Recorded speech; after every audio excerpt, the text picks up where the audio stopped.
I mean, like as a guest, maybe 20. Oh, really? Yeah, 15 or 20. Just famous. I don't know about that. I don't know like what the scale is for like, you know, you do a podcast with 5 listeners or 50,000. Yeah. Like, what's the number? You know. Yeah. All right, everybody. Welcome to Wild with Walker, where we talk about the body, the flesh, the soul, the spirit, how it's all tied together. Today, I've got Chase Akers with me. He is a DJ, music producer, founder of Deadlift Media. He's got cerebral palsy, but did not take that diagnosis as a defeat, but rather as an encouragement to be better, to be greater, to be stronger. And so wanted to have him on and get to know him a little more. And so, Chase, how are the legs feeling after that lift? That was a tough lift. It's good to be here, man. Thanks for having me on. Yeah, that lift was challenging for sure. That was we did some things I've never done before. So yeah, good lift. Yeah, though. People say that every time they hang out with me. Yeah. Yeah, I bet. I heard that about you. No, I'm just kidding. Cool. Let's just go straight into it. First question is, I know you were born with cerebral palsy, right? It's a condition that you're born with. That's right. And then, so walk me through, ironically, that's funny. Walk me through. Limp you through. Limp me through. Oh my gosh. Yeah. This is going to be fun today. Yeah. Walk me through, what was that like growing up? You know, I'm interested too in like your parents' messaging to you behind that, with that. And, you know, what was it like growing up? Yeah. I would say it is what you imagine it to be. So, you know, kids are cruel, right? They can be. And so school was tough, but the way my parents raised me, it was like, you're going to go play football and ride your bikes with the other kids. Like we're not going to put you in a position to where you feel like you're any different because you're already different. That was like my dad's take, right? Like he was like, you already know that something's wrong. So we're not going to put you in a position where you feel kind of extra alienated. It was, you need to assimilate with those kids as much as you can because life's going to be a challenge anyway. So go and do the normal things. But it is very like what the institutions tell you and what the doctors tell you is very different from what your family tells you, right? So, excuse me. It's the best way to answer it would be the doctors and institutions tell you that you're going to have this really hard life, that you're probably not going to do all these normal things that most people do, and you just need to learn to accept that. But then you got your family telling you, hey, if you think you can, just go and do it. You know, go and try it because you're not going to know until you at least attempt. So your parents were very supportive from the get-go. You had a support system. And, you know, they also didn't accept that diagnosis as a defeat right away. Yeah, I think in some ways any parent would, you know, because that's such a scary thing. I mean, you got 4 kids, right? So any parent would be terrified to hear about a diagnosis that is potentially damning, right, to their life or potentially a serious life alteration that they may not want to put them in certain situations so as not to get them hurt. I think my parents, you know, they just didn't want to see me get physically injured. They knew the emotional pain was going to be there. Like I said, kids can be cruel. So like school was tough, but what was the best roast anybody ever gave you? Roasting is different. Roast is funny. They'd be like, I don't know if I should say this one. What you within reason. They would say like, that ain't the real reason you limp, is it? Oh my God. So it's like not a roast as much as it's kind of like they're like glazing you a little bit, gassing you up. But the best roast was like Forrest Gump if he didn't have mental faculty problem. Like you're Forrest Gump, just not as smart as Forrest. Like so that's like a double entendre. Yeah, I would say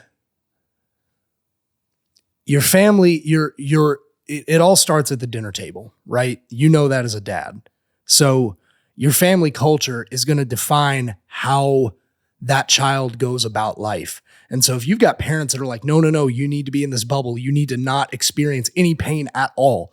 What's going to happen to you, as a dad? What's going to happen the first time that child experiences pain? They're going to freak out, and they're going to hope that they're going to say, well, I was promised this wouldn't happen. And my parents were very much the opposite. They're like, you're going to go through hell, but you know what? You're going to come out on the other side. And so that, school was hell, childhood was hell, but like I knew I'm going to come out on the other side because I'm going to find people that can support me in this. Where did you grow up? Nashville? Or? I'm from Nashville. You're from Nashville? Yeah, okay. I'm from more like the Franklin side, like North Franklin, almost Davidson, like kind of Bellevue area. Yeah. So did you have to wear any like braces or anything growing up? Yeah. I had a big surgery at 5. Okay. Right? So what was that?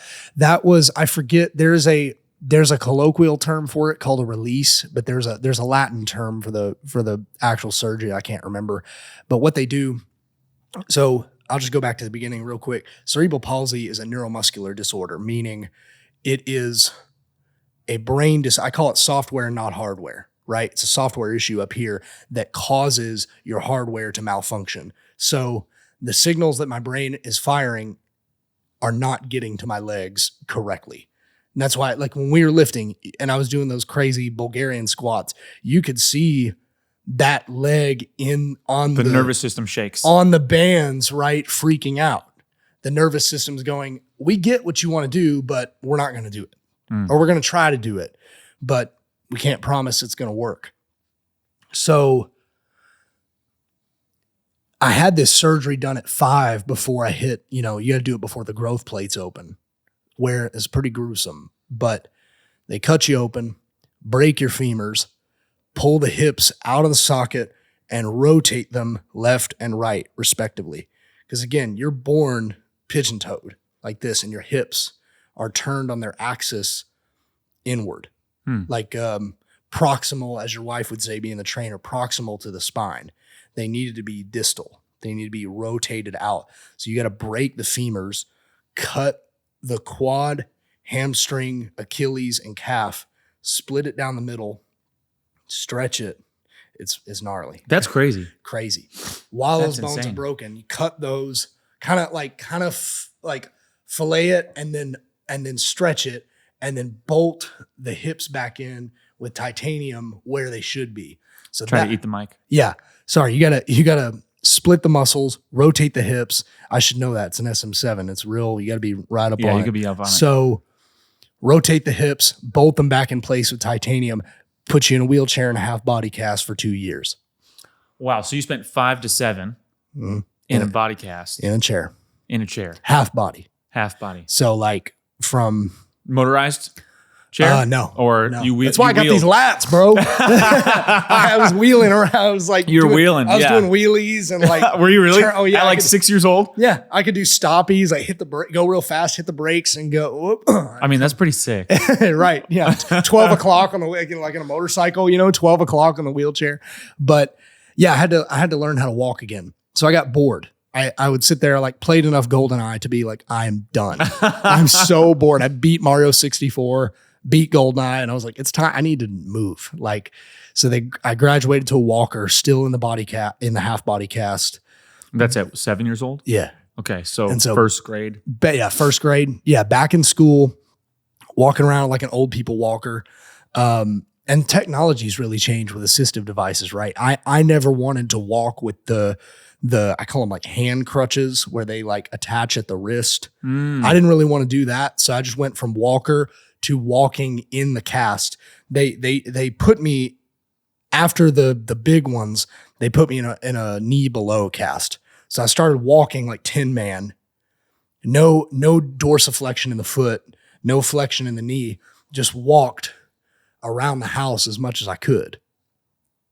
And then they're like, well, we'll take those casts off. We'll put them in those polycarbonate braces that you see on young children that go from mid calf to under the foot, and you put your shoe on over that. And that kind of holds. I'm not a doctor, so I don't really know. I'm not an ortho guy, so I don't really know what it does, but it holds the foot together and allows dorsiflexion in the ankle and in the foot.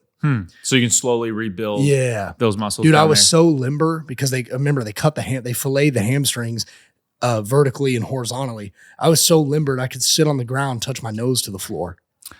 That's why like gymnast type crap. Yeah. Like, so you've probably got some scar tissue down in there covered too. in it. And also like everything's just kind of in funky places. You know, I had that with my surgery too. I'm realizing now, I mean, that was 14 or 15 years ago that I had my Crohn's where they took my intestines out, and I had it done at a military facility. My dad was Air Force. VA healthcare. So, they're great at saving your life. They're the best in the world at saving your life. They're bad at maintaining your life though. But they didn't, I mean, I was 19 or 20 and they just sent me home. And so I've just realized like recently, like I've got some issues in here where I'm like, I think my organs are like not in the right position. Yeah. And so you probably dealt with some stuff, but down in your legs. Yeah, your quads. basically, yeah. Like in posterior chain, like again, I explained during the lift, I have compensatory muscular issues, meaning my quads are working harder because my hamstrings and glutes don't work and my adductors don't work. So when it comes to like lower body loaded lifts, when you're like, put your butt to the floor, I'm like, I can't, I'm going to fall over. Ass to the grass. Ass to grass. I'm going to fall over. Like, or straight in the back. I can't. I don't have the flexion in the hips, right, to like articulate the pelvis. The camera can't really tell, but I'm moving forward this way. So like articulate the pelvis forward to straighten the lumbar spine and pull that weight. I could probably pull more than 245 on the deads. Oh yeah. But you've got the lats for it already. For sure got the lats. I've got the upper body for it. But yeah, the funkies, you said it's their funky stuff around. Like, yeah, I got my left knee that goes straight east. Like, and just like my left knee is just like, yeah, I'm out. You know, so what's the mean? I'm going to head out. It's that's my knee. Yeah, literally. Yeah. So my left knee doesn't like to behave. But all in all, like you have to think, I started lifting 10 years ago. I'm 31. Okay. I started lifting at 21 after taking a Pilates class in college. I needed a PE credit to graduate. They had Pilates in college? I was like, where are the girls at? Let's go take Pilates. Oh, that's amazing. Where are the girls at? Yeah, I met we did a video, we did a commercial for the Nashville Ballet like 5 years ago. And we met this guy. I've got a 4-year-old trying to interrupt us right now. Get out of here. I love you. Bye. Mwah. Okay. Cheers. Get out. Go. You come back in. Don't come back in. Bye. The hammer. Text mom. Get this child out of here. This is what makes it authentic, though. Yeah. There's kids running around. We're not just two guys who live way. Yeah. Yeah. So you did a thing for the Nashville Ballet. Yeah, we did a commercial for the Nashville Ballet. They will outlift you any day. Well, there was this, there was a homie that was there, and I pulled him aside one day, and I was like, I mean, what's a game like? He was like, he was a total bro. Yeah. Right. And I just pulled him aside. My business partner, Alan, and I pulled him aside. We're like, hey, what are you doing here? And he went, he said, well, I was 8th grade and they had ballet at the school. And I walked past the glass window for the ballet studio. And I went, I think I can do that. And I'll tell you this. And now he is professionally. He's a ballet dancer professionally. I didn't think I'd get this far. Dude, he's like, quads were huge. Massive quads. Massive quads. Dude, it was insane. And he's picking those chicks up. Dude is strong. Yeah, they're strong. Yeah. So the choice to do Pilates wasn't purely carnal. I mean, that was like 30%, 40%. But I was working at Starbucks at the time, just my back hurting, my feet hurt, just on my feet 8 hours a day slinging coffee. And one of the girls that worked there was like, you should try Pilates. I really think this would help you. And I'm like, that's so effeminate. I don't want to do that. Yeah. Like, okay, but I'll do it. That's the other PE courses at school were like, at college were like basketball, right? Or co-ed, Frisbee. Can you dunk? On a Fisher Price, like your little kids. Yeah, for sure. All day. Yeah. Buckets. But I'm going in there not knowing what to expect, right? So I'm getting to the lifting story. I'm going in there not knowing what to expect because I think this is like I've seen, I'm thinking it's like Zumba. I don't know anything. Dude, how wrong was I? Pilates is no joke. 3 months in. They had you on like the tread? No, this was mat. It was not Reformer or Cadillac. It was just mat. Oh, wow. I got an inch taller. What? Not joking. I got an inch taller in 3 months. I'm still short, but I went from like 5'6" to 5'7" in like 3 months.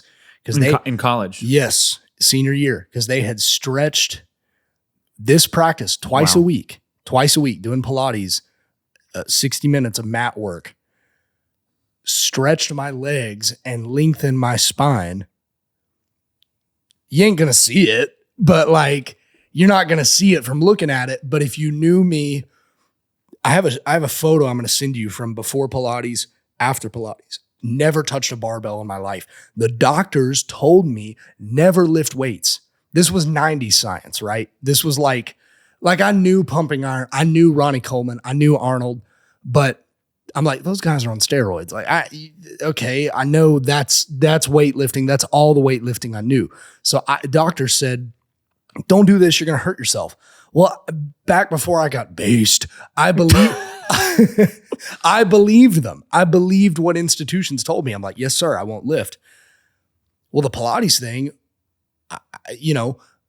I go into that class. I can't air squat without falling over to parallel. Can't air squat to parallel without face planting. 6 months in, 1 semester, 3, 4, 4 months. What's a semester? 4 months? Something like that. Yeah. 4 months later, I'm an inch taller. I'm physically doing things I've never been able to do before. And so the testosterone kicks in and I'm like, I graduate college. I'm like, let's start weightlifting because I'm interested. I want to get like strong. Mm-hmm.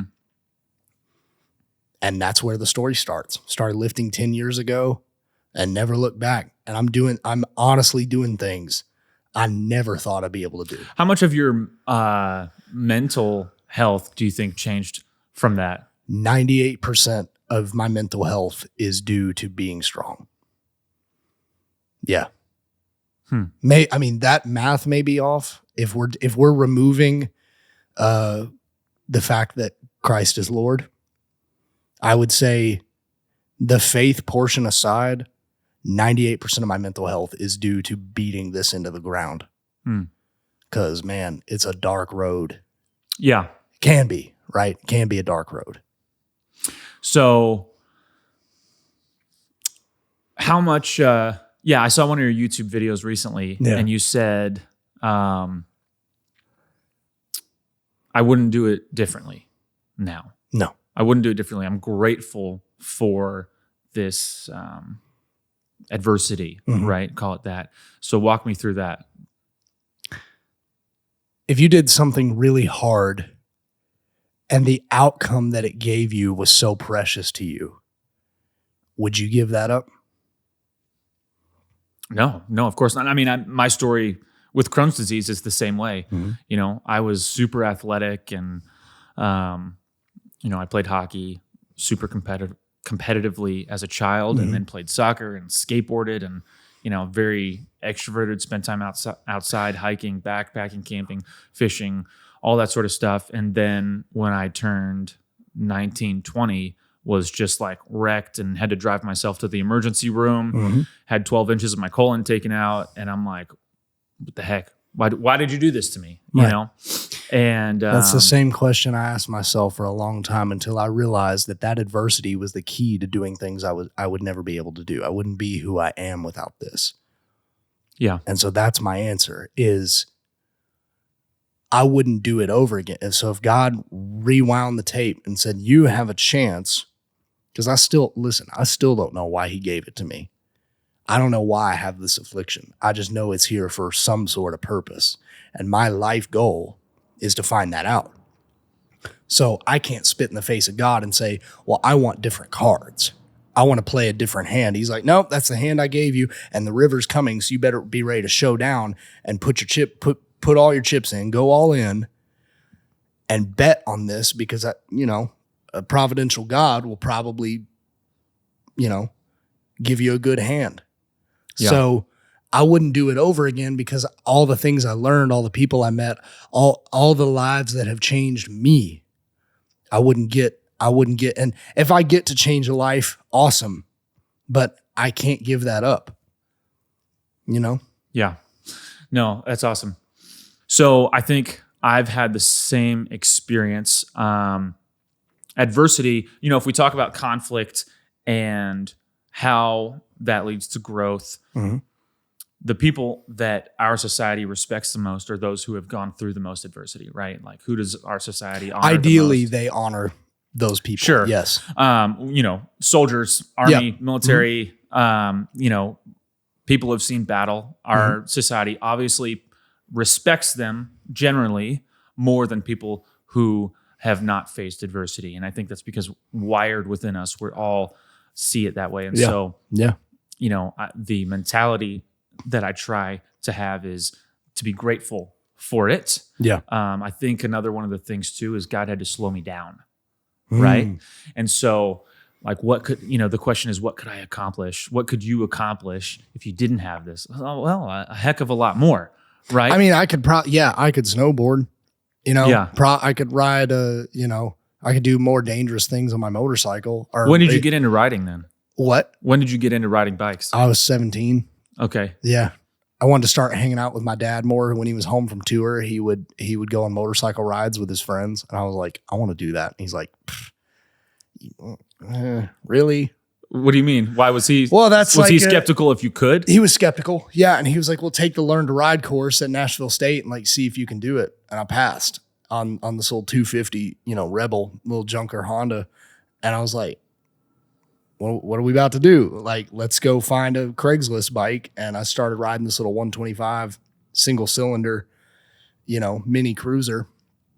And riding was really the impetus to get stronger, to work harder in that. I didn't want to take away from what you're saying. No. But that is the question, right? Is we ask ourselves, what can I accomplish more if I didn't have this? Well, the answer is probably a lot of things, but this is the hand of poker that you're playing. So you can either play your cards or fold.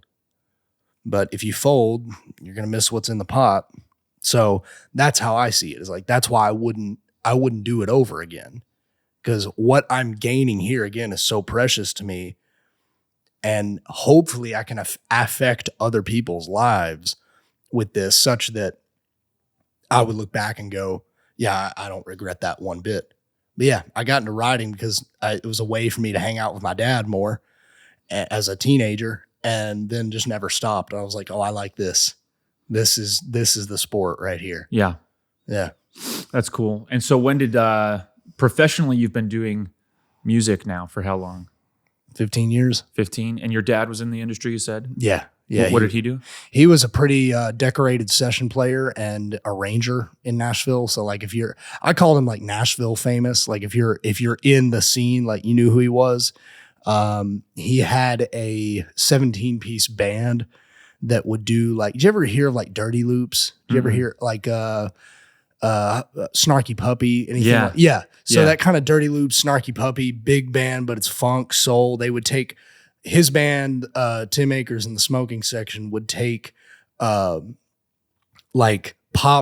hits and turn them into jazz funk and fusion. And so it was kind of this, he towards the end of his life, he got international acclaim for his arrangements in his reinvented himself in his 50s. And so I always thought that was pretty inspiring, that old dog new tricks. It's not really new tricks. It's just a way of putting, he puts his first YouTube video pulls 5 million in 6 months. That's cool. Totally organic growth. I'm like, that's crazy. So yeah. Was that the early days of YouTube? No, that was mid-season YouTube when cause YouTube rose from the dead in the past, 2 to 3 years. You know what I mean? I think people are starting to come back to it in YouTube TV but that was mid-season, 2016, okay, 2015. Yeah, 14, 15, 16 is when he started putting up. So music was in your blood. Always, yeah. And so you had a lot of time to sit and play. And so were you in Music classes? Yeah, music. I studied music at Nashville School of the Arts, and I studied music business in college. But yeah, I probably stopped taking lessons around like 14, 15, and then got into producing really heavily. Like I always liked track making rather than just being a session player. I had played sessions, but I was happier like making an entire piece, you know? Yeah. And so you went to school for that and then started producing for different people, recording. Indie artist. I've got some cuts with like Disney projects and that's cool. Some sync stuff and some stuff I'm really proud of on that end. And then a lot of like co-collaborator stuff. Some guys that hit big on YouTube. I got a buddy Garrett Williamson that had a huge YouTube following, but he started doing music for other creators. So like he would have me like play all the guitar on their songs, and then they would hire me for something else because I want that guy you used, or hey, he does tracks too. Like it just kind of spider webbed out from there. Yeah, that's cool. Yeah. So music was what you went to school for. I went to school for business, really. Really? I never wanted to study music because I was like, I don't want to become a teacher. I'm sorry. That was savage. I'm sorry. Yeah. What's that? The School of Rock, Jack Black. Yeah. And quote, those who can't teach Jim. Yeah. Yeah. Those that can't do, teach. Those that can't teach Jim. Yeah. That's funny. Words to now live by. Here we are. We're like, let's lift weights. This is so cool. Yeah. Yeah. That's funny too, because I grew up kind of hating you mentioned earlier during our lift, like when we met 10 years ago, I was a little more. Has it been 10 years? I moved to Nashville in 2015. Dude. So we met. This is actually the first time we've ever met in person since then. No, since that night, I guess at Imogene and Willie, which is crazy. So golly. I grew up sort of hating the gym bro aesthetic. So did I. That's part of my, totally. Yeah, totally. And then here I am now. Well, I think what happened was like us former Mumford and Son hipsters. Like we quit. Like, gosh. When we stopped like parting our hair and wearing work boots all the time, I think we got in like suddenly this became the new hip. Yeah. You know, and like health became, I don't know, something red pilled me to getting into working out, but I feel like every former, like I could look at somebody's tattoos and know what kind of music they used to listen to. Yeah. And so I'm like, oh wow, you're also a gym bro. But I think the jock thing got played out. So jock became for everybody because you could see like nerds rule the world, right? They always have. Your parents told you like, don't be mean to the nerd. You're going to end up working for one. And that's words to live by. That's trademarked. But nerds became jocks and then jocks became hipster, right? So it was like this all kind of, the jocks got into art and music, and then we were like, hey, we like pumping iron and shooting guns. Can we play over here in your sandbox? And then it kind of became for everybody. Well, I think too, so, lifting is the most obvious physical way to see results from effort. Yeah. Right. And so there's immediate feedback. Oh, I do this. It hurts. 2 weeks later, it's bigger. Right. And so you see it's merit-based, right? Which is, something missing in our world today is a merit-based society, culture, economy, et cetera, whatever. And so I think for me, it was, I do this. I feel different. I look different. People treat me different. I'm capable of more. And then that sort of, begins to change your mind too, right? And it's all connected, of course. Yes. And so your muscle system is an organ, which is connected, neurally to your brain. And so the more healthy your whole system is, the better your brain functions too. And we got a lot of people walking around with a system that's broken, which impacts the mind as well. Yeah. So, and then it becomes misdiagnosed as a form of clinical depression without addressing the elephant in the room, which is your system is broken. You need to rebuild that house, reframe that house. If your roof keeps getting blown away by wind, you don't have or if your house keeps falling down from wind, your framing's not strong enough. You're exactly right. So you went into music. You've done that professionally now. Yep. Managed to survive, eat food, pay for food as a freelancer. Man. I know that's another topic you wanted to bring up today. Yeah. Is surviving as a freelancer, a gig person, Gig worker. yeah. Right? Which it's funny. I was talking to a client in the Northeast recently via a Zoom call, and they were asking. They wanted to do a story on somebody. It was actually Vineyard Vines. I had a call with Vineyard Vines. They reached out. Dude. Yeah, they reached out to me and like wanted to do a video about me and Alan, my business partner. Huh. I thought they wanted work from us. That's what I was thinking. And halfway through the call, I'm like, wait. No. You want to send your video guy to do? I've never. Why were they interested? Vineyard Vines in my life. The creative thing. I think they're trying to expand. Yeah. Outside of the Northeast. Clothes for cocaine and finance. Yeah. I was going to say frat guy. Yeah. Clothes for cocaine and finance. Yeah. So I think they were trying to break out, and they were asking, and I was like, I don't know if I'm necessarily the right guy to do a video about, but they wanted to do something in Nashville. I said, well, here's something I'll give you that's unique about Nashville culture and economy is it probably has the largest economic demographic of gig workers in the world. 100%. Right? But not just musicians, but also video, music, marketing. Yeah. I think the music culture of gig work, so many people move to Nashville for music that then they just, it doesn't work out for everybody. And so then they take that same mentality. They're, oh, music's not for me, but I'm going to go do this other skill, this other trade, and still I have this gig worker mentality, right? As an attaché to music itself, right? Right. Because you'll, the something my dad used to tell me was like, the percentage of people that can make it in music is infinitesimally like 1/10 of 1/10 of 1/10 of 1% actually get to your, I'll just use country, for example, your Morgan Wallen, Zach Bryan, Jelly Roll. It's so tiny. And so what's really amazing is I feel like people discover other skills that went untapped because they were so focused. I want to be a music row rider. All right. Well, that also means today you need to be a producer, an arranger, an engineer, a marketing expert, and a cinematography expert. You rate it. If you want to go the artist route, I said writer, I meant artist. I want to be a country artist. You've got to be all 5 of these things for yourself, for a label to even pay attention to you. And you need to have at least 500,000 followers on a Chinese spyware app called TikTok. Sorry. Chinese spyware called TikTok. Yeah. Yeah. I've seen a lot of that now.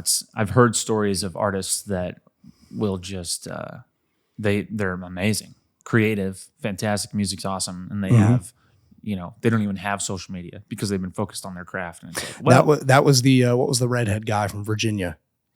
That was his, Oliver Anthony. That was his story. He didn't have any media. And then boom. Yeah, I have flash in the pan, but I have like a still little bit of a bone to pick with that guy. So do I. We all do. Yeah, but he's okay. He's doing a good thing. He's doing a good thing. He's a net positive. I'll say that. Net positive. He's a net positive. I feel like that about a lot of. I feel like I got away from your question. I don't remember my question. Okay. All right. So you've been doing this professionally now as a gig worker. Have you ever had a W-2 job? I worked at Starbucks in college and Apple post college. That checks out. Both, yeah. That's just like former, again, hair with the part, nerd, hipster nerd. Did you ever wear skinny jeans and wingtip Oxfords together? Oh God, shut up, dude! Don't call me out like that. And look, stop. That costume is still in my closet. I'm going to answer this question again, but I want to out myself so bad here. Remember when Kings of Leon came on the scene and they went from local Nashville country teenagers to massive. We all wore, my little hipster friend group, it was skin tight jeans. I mean, painted on, Beetle boots, and a American Apparel deep V-neck down here. Nice. With 10 rosaries. Yeah, man. You're not OG. The Rosies. You're not OG Franklin. OG Nashville. That was like a Nashville. No, it was bad. The Apple and Starbucks. I had the skinny jeans, the wingtips. And I had that outfit. I had the cost. I like to call it the costume. The costume. Yeah, I call that stomp, clap, hey music. Yeah. Yeah. Yeah.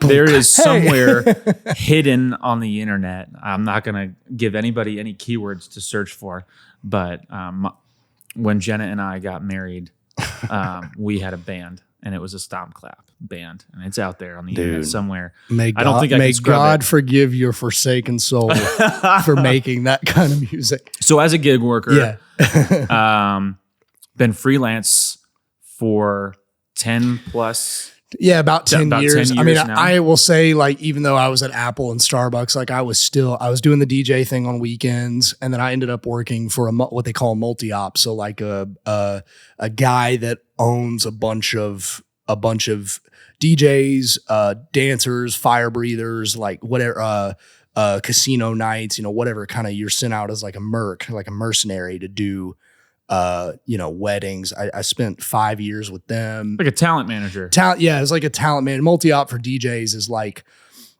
we brokered this. We have like 10 weddings in 3 months. You can pick which ones you want to do. And then I ended up leaving that just for time consideration and scheduling and all that stuff. But I would say, 15. I picked up my first DJ deck when I was 15, and I could not drive, and my dad would drop me off at 12th and Porter as a teenager, underage, with X's on my hands, like not even legal to get in the club, right? And I would open for the guys who taught me how to DJ. I'd open at like 9 o'clock, and that's how I learned. So I spent a long time doing that, and 15 years, give or take, being a gig worker. That's cool. Yeah. And now you're trying to take that to the next step, right? Which is building business using your degree. And scaling. So this enters scaling, right? Mirian, which is something you mentioned. I don't know much about it, but that is some sort of payment portal for freelancers, essentially. So tell me about that, how that came about. As someone who has worked 1099 as well for over, basically my entire adult life. Yeah. I've been a 1099 employee besides a few stints at like ad agencies here and there. But tell me about Mirian, how that came about, and your experience with sort of why you see that as like a model that has space in the economy. Yeah. So I'm a co-founder along with my childhood best friend of Mirian, and we kind of came up with this idea of like, and Daniel Burkhead, the CEO, we were having beers one night, and he was like, in video games, how you can, like, in like an RPG, you can trade something, I'll pick like a old game or something, like a World of Warcraft or like a Skyrim or something, I'll trade your iron sword for your boots, and you initiate that trade, and it only happens if both parties agree. So we were like, wait a second. How many times has like a producer or a video guy gotten stiffed, or like they said it was net 30, ended up being net 120?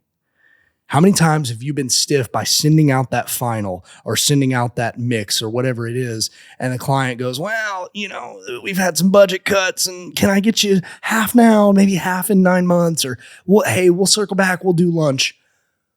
We wanted to completely eliminate that problem, which is the standoff that happens between, I uploaded the file, where's your money? And then, well, I don't like the file, I'm not paying yet. This Mirian is a one-to-one transaction of completed digital works for money. So that the client can only get their file when they click pay.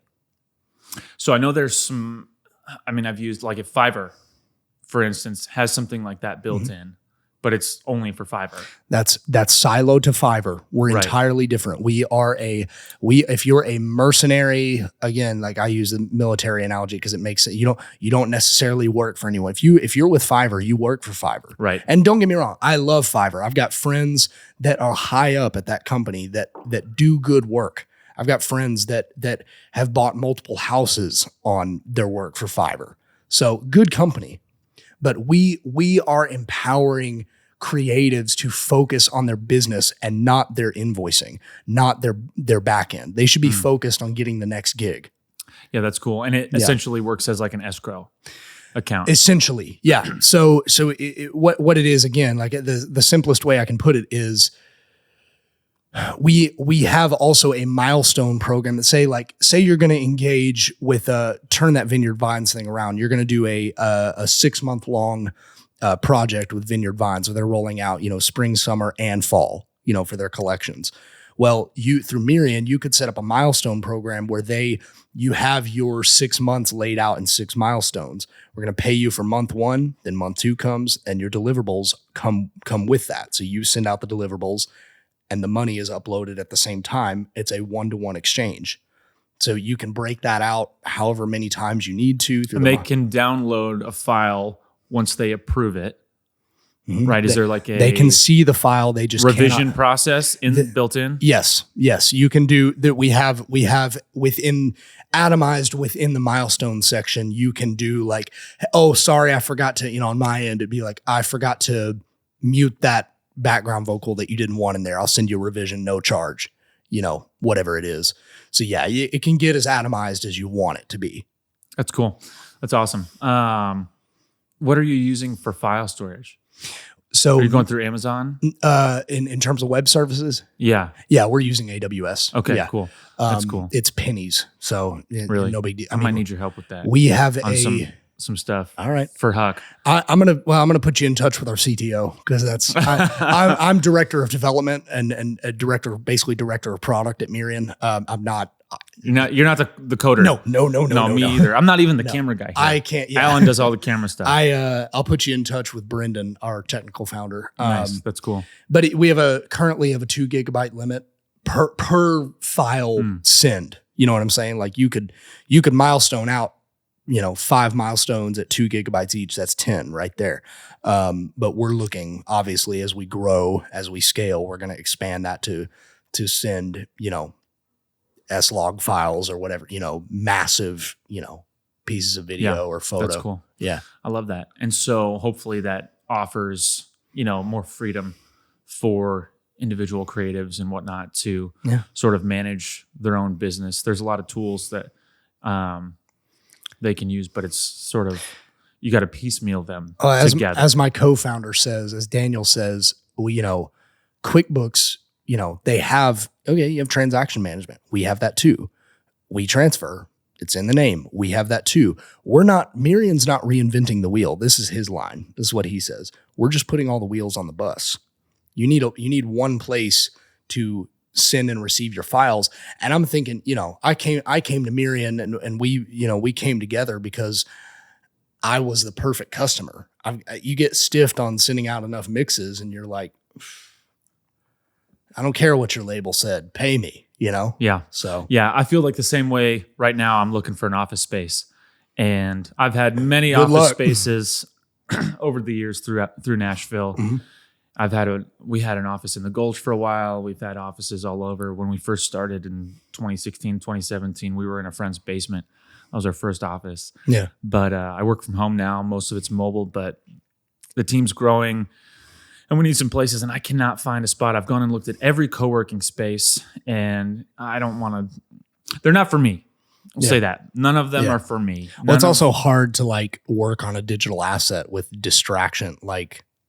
You know what I'm saying? It's hard to sit there and edit or color while you've got. One of the things you and I talked about too, and I even wanted to see if you wanted to be one of the first members. We're trying to do another business model, and again, I like that.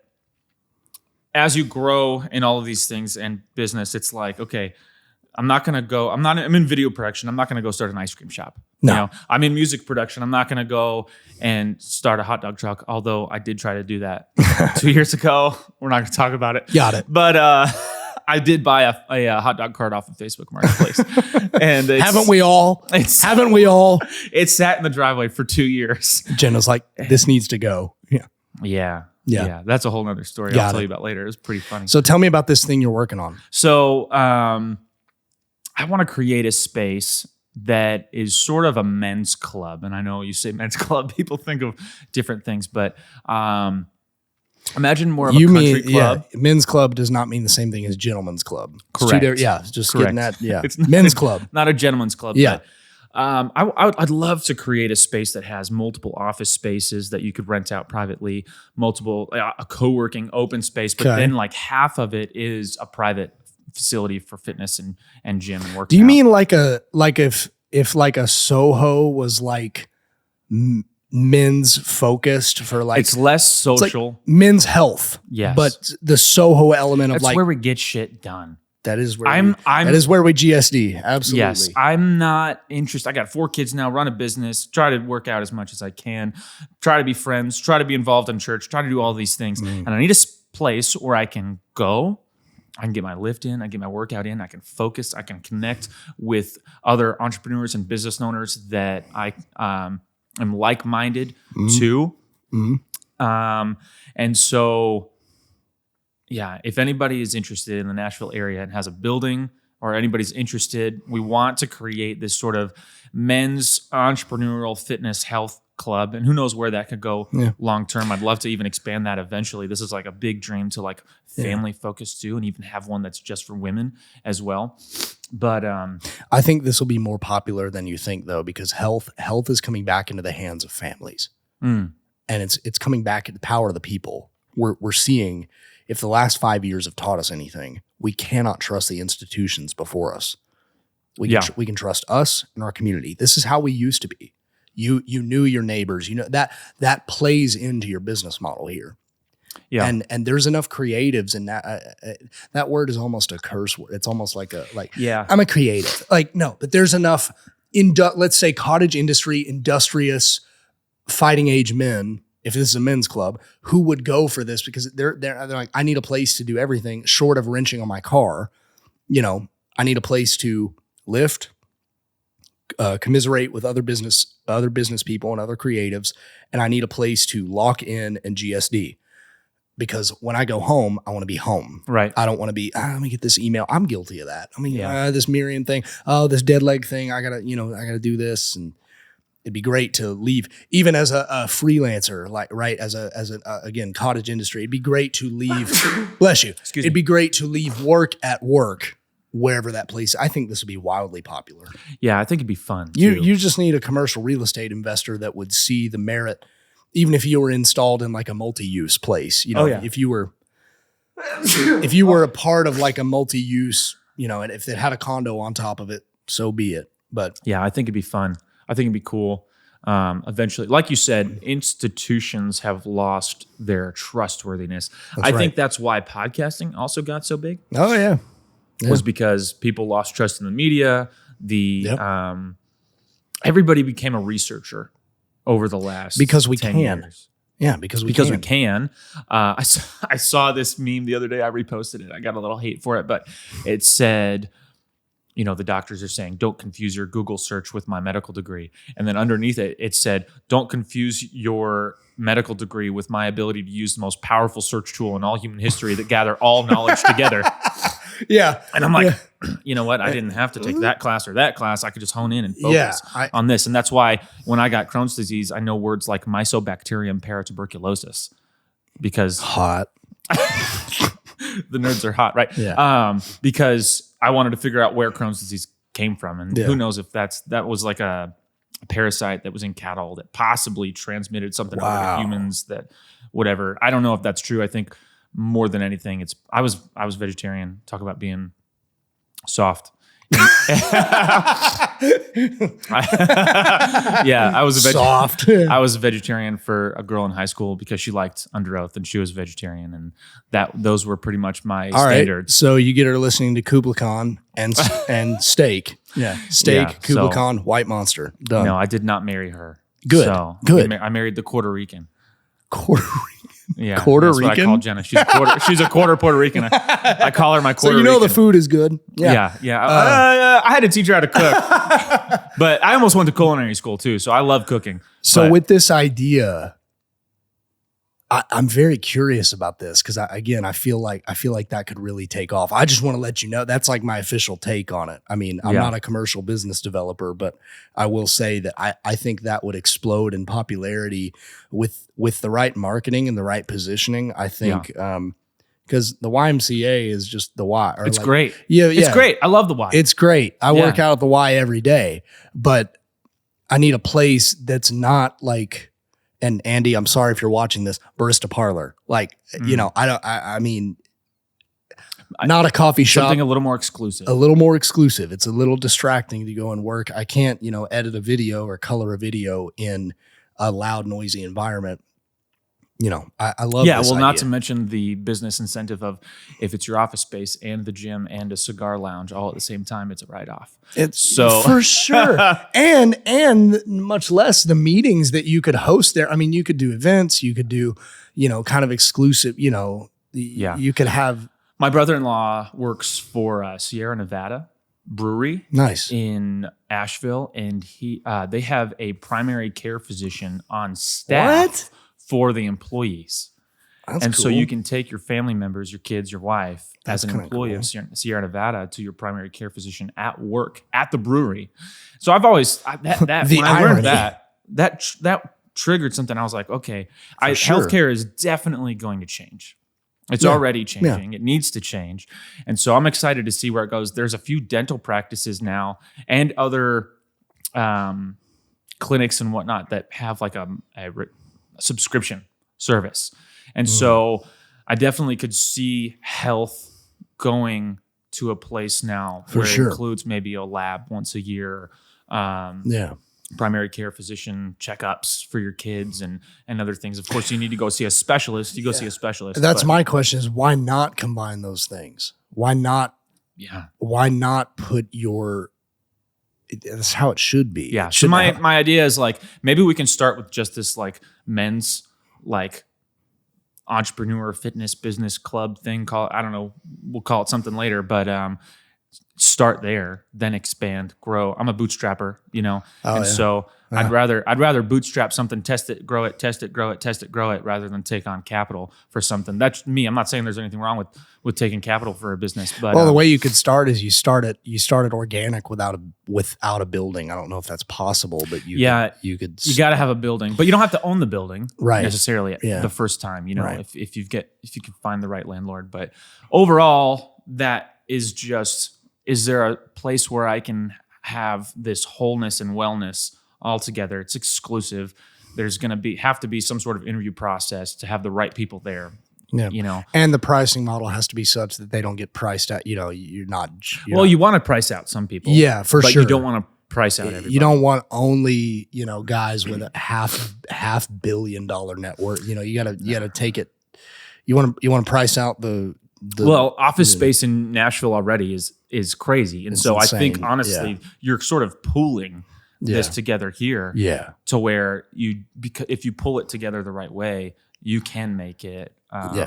That's sort of how we approach our business in general is how can we offer a service to our clients that they get a high quality, but they're also paying for it in a way. I'm not going to get into all of our business practices of how we, invoice or structure our payments or anything with clients, but we try to make it a long-term relationship where we provide them a high-quality product at a price that is not the cheapest, but it makes sense, right? And so that's what we've tried to do. But so you've got Mirian. You're also moving into Deadlift Media. Right. So walk me through that journey. We were filming our workout earlier. That'll be on YouTube soon. Yeah. I'm guessing you're an editor now.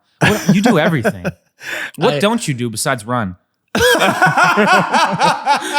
Besides back squat and run. Don't snow ski.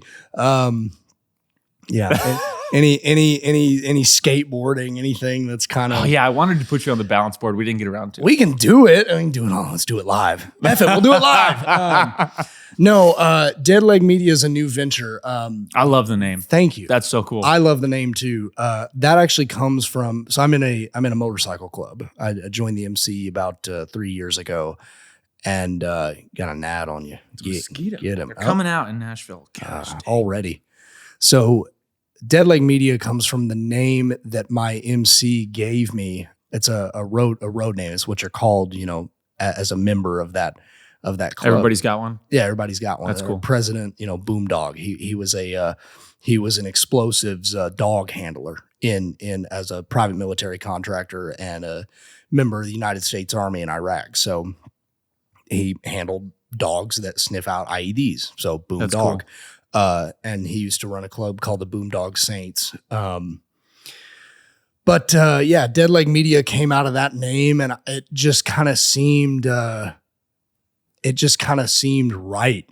I looked at it again. I thought, well, man, there's some lore with that. There's a lot of backstory with that, and this is different than any other venture, any other creative or business venture that I've gone into. And so, I wanted to make a foray into video, and I uploaded my first YouTube video ever on December 5th of 2024, and it's March 14th. It's Pi Day. It's March 14th, 2025, and I'm about to crest 700 subscribers with no advertising. So just I know that's not much, but to go like completely organic, completely grassroots guerrilla, not paying for ads, just doing my normal channels and hoping that the YouTube algo kind of picks me up, Dead Leg Media as the first, story we're starting with is just mine. And my hope is that Dead Leg can venture out into other projects, chiefly probably nonfiction, documentary style storytelling. Yeah. So yeah, that's the story behind. Cool. Yeah, everybody has to sort of become their own media company now. It's crazy. Just the way of it. I have a theory that because the institutions lost their trust with the consumer, the people over the last decade, everybody's gone to this podcast model for their even science and health and wellness stuff. I mean, everything. I'll tell you politics, everything. If mainstream media lies to you enough, it's fool me once, shame on you. Fool me twice, there it is, right? So shame on me. And I think obviously you have the greats, right? You have Rogan, you have Lex Friedman, you have Huberman that have put the power, because you watch that, you look, I could do that, Yeah, I think the thing though is like everybody has had to do so much research. I think they're getting tired of it. I think people are getting tired of what? Having to listen to 3 hours of something to get all the information. And that I think media is going to go back to formatted structure where individuals that have gone and explored all the details and given you all the details, right? And they're exploring it all too, right? Because that was the thing with the, we'll just throw out Fox, CNN, whoever, right? It was packaged. We're going to give you just the information. They were hits. You need, yeah, they were just hits. We're going to narrow down the information and just give you what we think you need. Right. Which everyone went, well, maybe I need more information than that. So let's go find it here. Let's go find it there. Let's go find it there. We all became researchers over the last 10 years. I think people are tired of researching. They're getting sort of exhausted of looking for the truth, looking for information. And I think the next 100%. step is that people are going to want prepackaged information again. So rather than this, and I'm doing this almost for myself too. I want to learn from you. I want to learn from all the other people I'm having on so that I can take this eventually. My goal is to make prepackaged, more digestible information as well. Well, anybody can start you could start your own news, Right. There's nothing, you can go to Rumble right now. And Rumble's the wild, wild west. That's of the the Wild still. West. It's still the wild. That's what I say is like, well, whatever you want to say. It's why I like YouTube.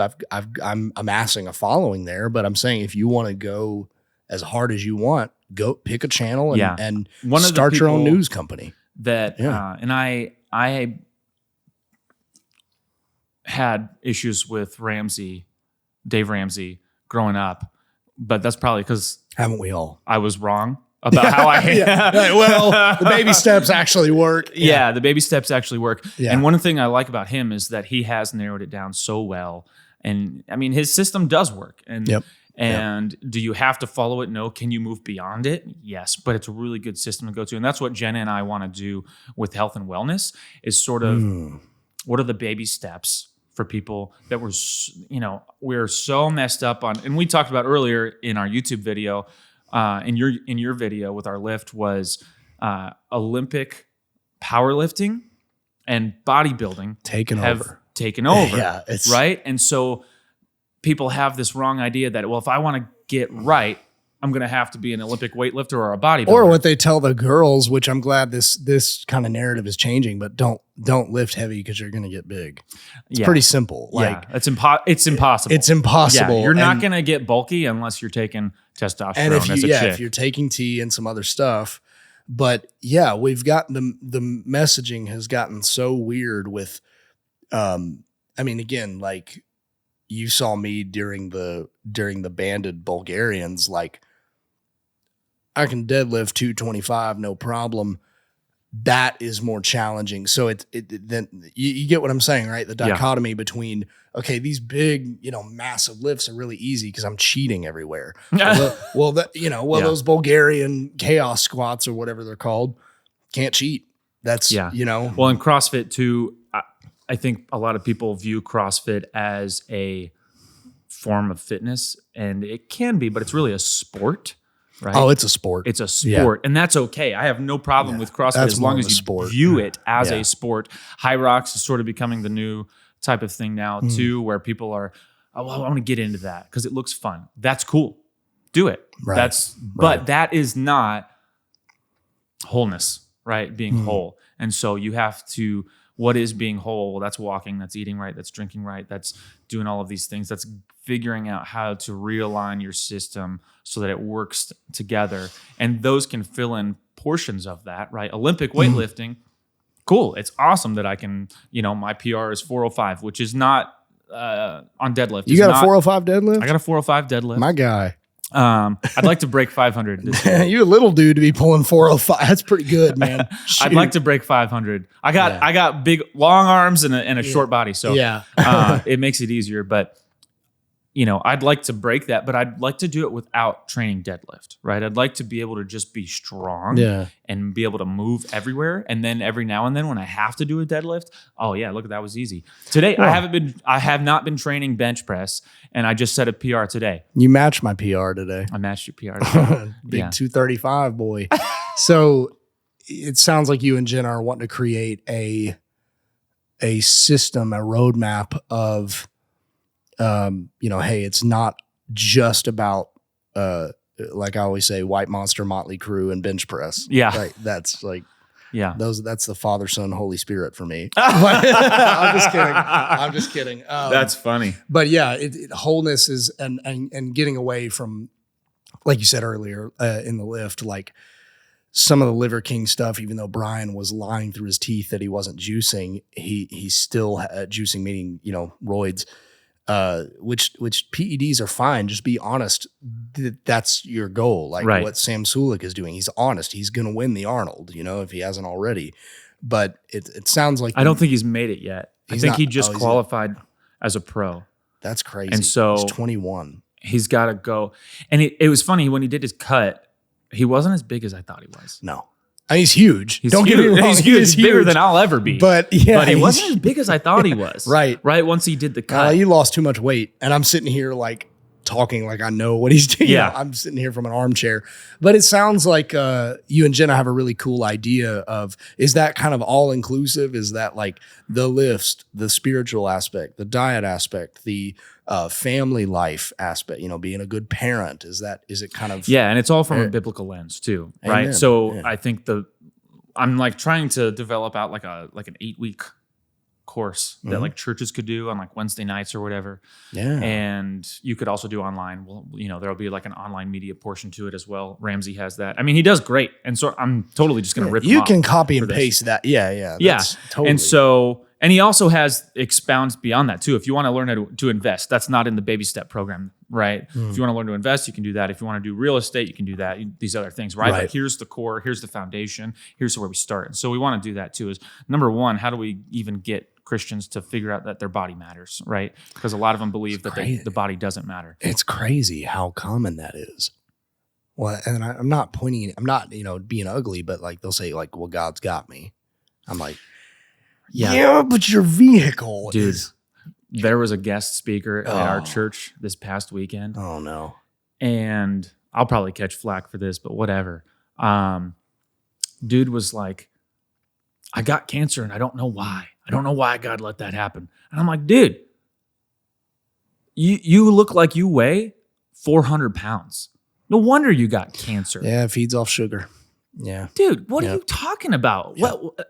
And it was, and he was up on stage and I'm like, Paul says, I run the race and I discipline my body so that I may not disqualify myself when speaking to others. He got up on that stage and I was like, all right, well, I'm just going to like play on my phone during the sermon today. Is that in one of the letters to the churches? Yeah. Yeah. Okay. Yeah. I discipline my body so that I may not disqualify myself when speaking. That's why I always say like, I don't want to talk to a doctor who isn't jacked. Yeah. I hate to say that because I know that's kind of a hard qualifier. No, absolutely. I mean, that's one of the things God put into the thing. I said this in my last podcast. I might say it every podcast, but being attractive physically comes from living the right way. Yeah. Right? Yeah. And so even men are biologically wired to be attracted to women that look like they're going to be a good physical mate to bear children. Right. That's why we like the hourglass 100% shape. Right. Yeah. It's just intrinsically in there that like we like that. I don't know why. I mean, and for the opposite side, a shoulder to waist ratio that's in the right for men. Yeah. So woman to male, like woman looking at male prefer, the whole like what I call it, the Dorito back, it's upside down triangle. It's like that's more. Oh, that's a protector, that's a provider, kill the bear kind of. Yeah. All right. So I got another question. All right. That is, I want to know you and, what's your girlfriend's name? Anya. And you guys been dating a little less than 6 months, you said. Yeah. What's dating like with cerebral palsy? What's that like? Are all your Tinder photos from the waist up? They were. They literally were. No, that's funny because I can sum that up in, I think. Move those over to this side. Oh yeah, sorry. Just so you're less covered. There you go. Yeah, I think I'll just move these over here. We're talking like this now. I love you too. So sweet. Dating with cerebral. Shut the door. All right. Dating with cerebral palsy is tough. It's tough, man. And I blame the apps mostly. I've been off the apps for like a year. I think. You catfish girls all the time. How could I do that? You can't. Like, I'll put photos from here up and then you show up. Wear baggy jeans. Yeah. Right, like straight. Or you're just sitting down already. You get there early. No, yeah. I'm teasing. No, that's a real story. No, I had a girl not stand me up, but like leave 10 minutes in because she saw the way I walked. She was like, I have to go. And I was like, I knew exactly. This was a long time. It was like 10 years ago, 8 or 10 years ago. And she was like, I have to go. And I knew in my mind, I was like, I know what this is. And so I think what it is I think a lot of girls or women rather, they might think this is progressive and it's like going to get worse. So do I want to hitch my wagon to like, do I pick Army Ranger or this? And if those are the two choices, like in a Darwinian sense, right? Like King of the Jungle, like if you're competing with looking for a man in finance, 6 foot, like if you're competing with 6'5" and big and like whatever. I'm out of that category. You mean short kings. But yeah, I think it's more of a subconscious thing of like, I try to believe in the general good of people. So I don't think it's a conscious decision of like, ew, I don't want that. But I think the subconscious can rise up, it can make itself more apparent to where like, oh, why am I, it's been hard dating, point being. So like on the apps, like I would put it in my profile back when I was on the apps, like I was on Hinge. I would put it in my profile that I was like, have mild cerebral palsy, no matches. Take it out. Decently good looking guy. I like to say I'm an adjustable 7. Yeah, I'm an adjustable 7. I think every guy calls himself a 7. Yeah, okay, adjustable 6. I think I'm a decent. I know no, where I am. You're a sexy man. Thank you. I take it out. Boom, the matches come. And so then that was always the challenge of like, if you start texting or you start talking leading up to like a first date, glass of wine or whatever. When do you say, hey, I have this, I walk with this limp, it's no big deal. Like, but it would be, if I didn't tell, that's where I got in trouble. Cause they would be like, what is that? What is going on? Why do you walk that way? And I don't think people are malicious. I just think they fear what they don't understand.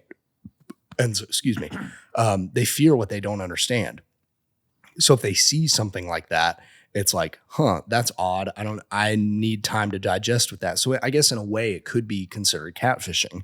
Well, but a benefit for you in that is you're able to weed out the chicks you wouldn't have a good relationship with. 1,000,000%. That girl that walked out of that date, good for you that you dodged the bullet 100% right away. And I've been maybe, hopefully, I'm sure she was a nice person, but she wasn't capable of even having a conversation. For sure. Right. And I think I also am to blame in that, as I've been a dumbass before, and I've gone after women I shouldn't have. Not necessarily like crazy, like not in a nefarious way, but in a way of like, I have no business going to this person that I know they ain't gonna care about you. Come on. Like, I've been stupid before. And so trying to get smart again, I think the apps they had positive intentions, but I don't think psychologically, I think there's something wrong with being able to swipe like a grocery store, like not this one, not that. Okay, I'm bored of this one. I'm going to put this back. Yeah. And got it. Yeah. I think there's something potentially psychologically wrong with having a grocery store for the opposite sex. Yeah. And that can affect our mental state. Like when we start thinking of it as commoditized, like an ETF, like, oh, what's in this, batch of stocks? Cerebral palsy? What is that?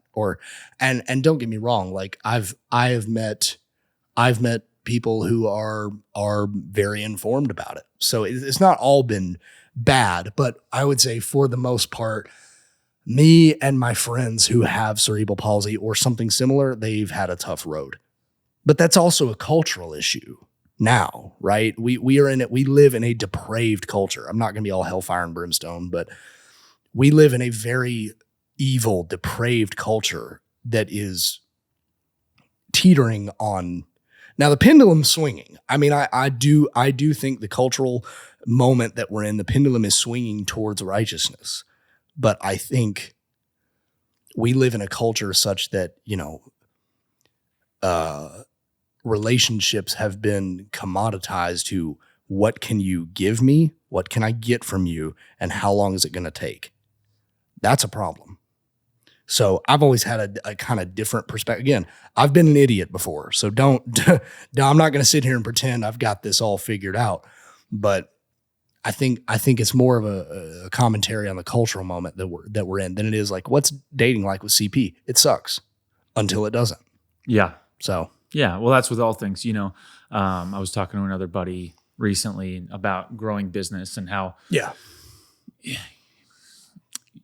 there's a proverb about that: riches quickly gained are quickly lost. Oh yeah, right. You win the lottery, you're gonna be broke next year. Yeah, right. And so it's the same thing with dating and relationships too. Mm-hmm. You want to grow in a relationship together, and I think one of the things I hear all the time with people like, friends of mine that are divorced, well, they're just not the same person that I married. And I'm like, well, no shit. You got married when you're 22. You're supposed You're to 35 change. You're now. supposed to change in 13 years. Yeah. Yeah. Yeah, I would hope that my wife would say I'm not the same person she married. For sure. You know, we've been married for 13, 12 years. I don't know. You better get this A long right. time. Get this right. 12 years. Jenna? It's 12 years. Gotcha. We've been married for 12 years now. We've both grown up a lot. And, you know, it's been tough. There's been ups and downs. Of course, any relationship has ups and downs. But it's supposed to be a competition of how much you can love and serve each other. And so I think You've read Peterson, haven't you? I've actually never read any of Peterson's What? stuff. You're no. you're taking it right out of the Really? book. Oh, yeah. I was raised by a military dad. Yeah. So, you know, it was all merit based. My entire childhood and upbringing was Amen. was merit based. Yeah. So, But it is a competition of how much you can love and respect that other person. Yeah. yeah. So that's funny. I'm just imagining you catfishing girls and wearing baggy pants. No, dude. Well, it's like, all right, you're imagining me catfishing girls. It is funny because like you kind of do in a way. Like I wasn't going to, back when I was on the apps, I'm not going to put up a video of me running a mile. Right. Run, Forrest, run. You know, it's just not. The shackles come off. But the braces come off. It was beautiful. It still makes me cry every time I see it. So no, it is. Oh, so okay, that brings us to another question.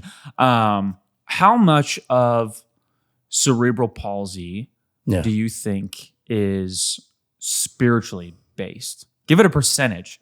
How much do you think was spiritually inclined? Define the question more though. What do you mean spiritually inclined? Well, do you mean like a presence of sin like caused it? Right. That would be the Old Testament thing, right? Which is like you would see even Jesus at one point when he healed one of the blind men and they could see again.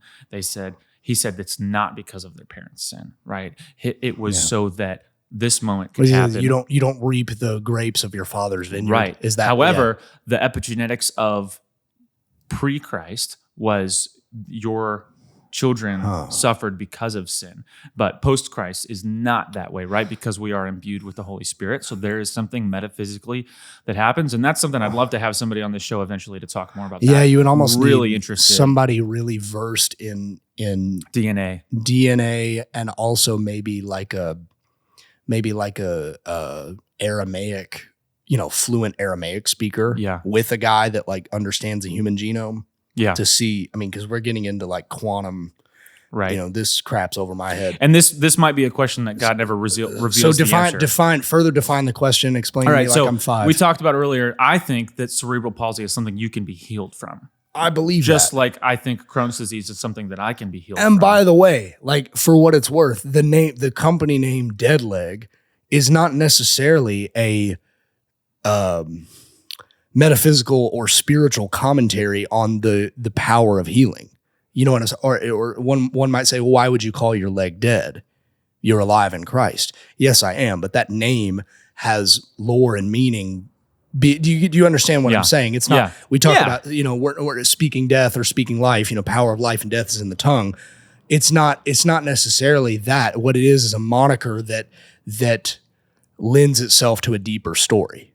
That's, so again, your question, explain to me like I'm 5. Yeah, I guess I'm trying to figure it out too. And this is something I'm searching for is how much of the spirit is involved in healing the body, right? Yeah. In this age we're in now, where so many people are metaphysically out of touch, right? And our systems that we keep talking about are misaligned. And so obviously it's mostly physical. Yeah. It's mostly physical, but there's got to be some spiritual aspect to that if we are 3 parts, which is soul, body, spirit. A lot of people want to say mind, body, spirit. That's like a form of, we'll call it mysticism, but that's not true. That's like a pagan approach. Call that almost spiritual agnosticism. It's not really. Yeah, I get you. Right. And whereas we are soul, body, spirit. We're made in the image of God, which is 3 parts. We are 3 parts in that as well. And so those 3 parts have to be whole and well. So for cerebral palsy, there's got to be some sort of spiritual, and I don't know if we'll ever have an answer to this. Even I think I have my answer. Okay. healing is available when Jesus meets the blind man and he says, teacher, please heal me, or dad, please, whatever word he I used. think he calls him rabbi. Rabbi, Yeah. teacher, please heal me. And Jesus looks at him and says, what do you want me to do for you? And that's kind of the same question I ask myself is, what do you want me to do for you? And what does God want to do for me, rather? And I think the answer is to walk out your healing. Because if God snapped his fingers today, there'd be a story to tell, but I want the parents of that child that just got their diagnosis to see the story, see the walkout, right? So they don't give up.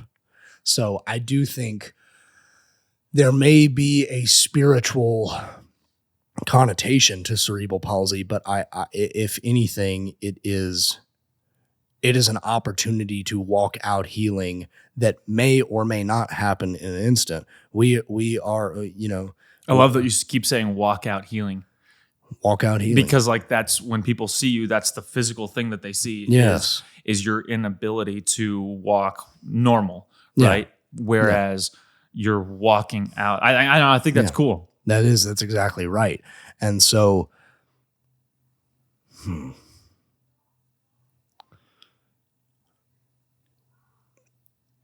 if Jesus came to me in a personified form and said, I can heal you now, make you a deal. I don't think this is the character of Jesus. Sure, play out the thought experiment. Deal maker, but it's a thought experiment. Make you a deal. I will heal you now, and you can help no one, and you will lead no one to me, to Jesus. Or I'll expand it over years and years and years, and this is your purpose on earth, is to guide those hurting people towards the light, towards me, towards the Holy Spirit. I'm probably going to take the second choice and walk out the healing, because if the first one, if it's to snap your fingers, well, the blind man turned around and just started following him. And he said, Jesus said, keep this on the low. So don't go around telling. Yeah. He always told everybody that. Don't tell anybody. Just don't. Yeah. And then every time they went and told everybody. Yeah. And then the Sadducees and Pharisees get on and say, you can't do that on a Sunday. And he's like, bet, watch me. Like, I did. Whip. But I do, if I were ever given a son, I would not want him to walk this road.